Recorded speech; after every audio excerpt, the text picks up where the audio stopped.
1000 বছর আগে আরব মরুভূমির গভীরে ছিল এক রহস্যময় জনপদ, নাম ছিল ইয়াসার। মানুষ বলত, এ নগর বানিয়েছে জিনেরা।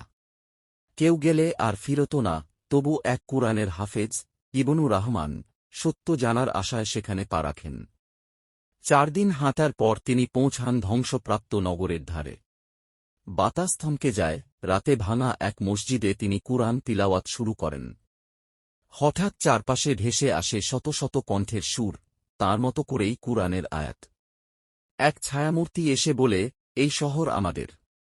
তুমি কেন এসেছ? ইবনু রহমান বললেন, আমি আল্লাহর বান্দা। সত্য জানতেই এসেছি। ছায়াটি মাথা নিচু করে বলল, তুমি প্রথম মানুষ যে ভয় না পেয়ে কুরআন নিয়ে এসেছ। আমরা মুসলিম জিন। শত শত বছর এখানে ইবাদত করি। 7 দিন ছিল সে জিনদের মাঝে। জিনরা শেখায় এমন তাফসির যা মানুষ জানে না। ফিরে যাওয়ার সময় তারা বলল, এই শহরের কথা কাউকে বলো না, কারণ সবাই আলো নিতে আসে না।